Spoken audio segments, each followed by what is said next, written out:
Assalamualaikum warahmatullahi wabarakatuh. Perkenalkan, nama saya Nadifa Yaramahari dari kelas 12-8. Hari ini saya akan menjelaskan mengenai materi Al-Kulliyatu Al-Khamsah. Al-Kulliyatu Al-Khamsah terdiri dari dua kata, yaitu Al-Kulliyatu dan Al-Khamsah.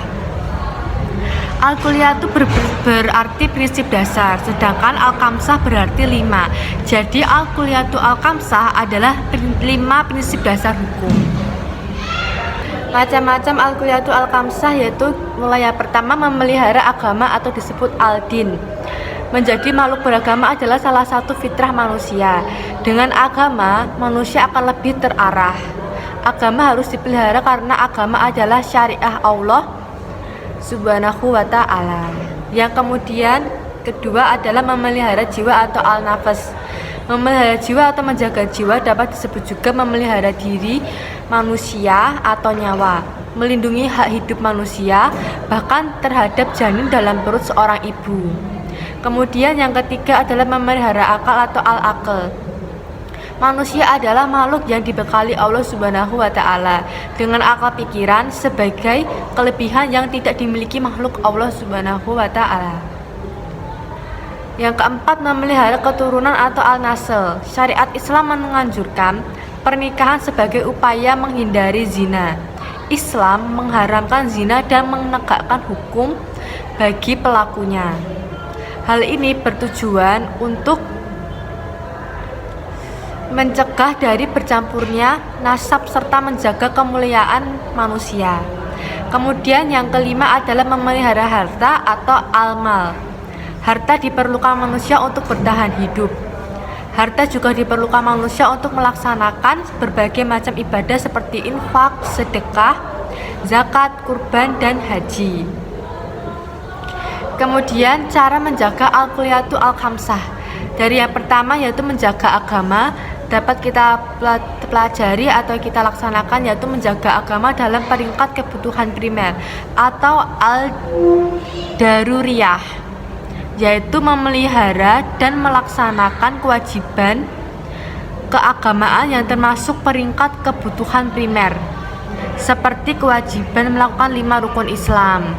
Kemudian yang kedua, menjaga agama dalam peringkat kebutuhan sekunder atau al-hajiyah, yaitu memelihara dan melaksanakan ketentuan agama dengan maksud menghindari kesulitan seperti melaksanakan sholat jamak dan qashar bagi orang yang sedang dalam berpergian atau musafir.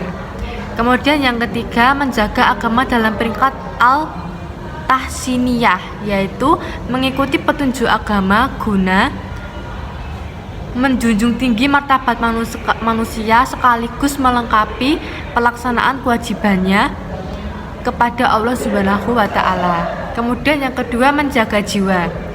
Dari yang pertama yaitu yang dapat kita lakukan adalah menjaga jiwa dalam peringkat kebutuhan primer yaitu al-daruriyah, yaitu memenuhi kebutuhan berupa makanan untuk mempertahankan hidup. Kemudian yang kedua, menjaga jiwa dalam peringkat kebutuhan sekunder atau al-hajiyah, seperti dibolehkan berburu dan menikmati makanan yang lezat dan halal. Kemudian yang ketiga, menjaga jiwa dalam peringkat al-tahsiniyah, seperti ditetapkannya tata cara makan dan minum. Kemudian yang ketiga, menjaga akal. Yang pertama, memelihara menjaga akal dalam peringkat kebutuhan primer atau al-daruriyah, seperti diharamkan meminum minuman keras. Jika ketentuan ini tidak diindahkan, akan berakibat terancamnya eksistensi akal. Kemudian yang kedua, menjaga akal dalam peringkat kebutuhan sekunder atau al-hajiyah, seperti dianjurkan untuk menuntut ilmu pengetahuan. Kalau kegiatan ini tidak dilakukan, tidak akan merusak akal, tetapi akan mempersulit diri seseorang dalam kaitannya dengan pengembangan ilmu pengetahuan. Yang ketiga, menjaga akal dalam peringkat al-tahsiniyah, seperti menghindarkan diri dari menghayal atau mendengarkan sesuatu yang tidak berfaedah. Namun hal ini erat kaitannya dengan etika, tidak akan mengancam eksistensi akal secara langsung. Yang keempat adalah menjaga keturunan. Yang pertama, menjaga keturunan dalam peringkat kebutuhan primer atau al-daruriyah seperti disyariatkannya nikah dan diharamkannya berzina. Yang kedua, menjaga keturunan dalam peringkat kebutuhan sekunder yaitu al-hajiyah seperti ditetapkannya ketentuan mahar bagi suami pada waktu akad nikah dan diberikannya hak talak kepadanya. Kemudian yang ketiga, menjaga keturunan dalam peringkat al-tahsiniyah seperti disyariatkannya kitbah atau walimah dalam pernikahan.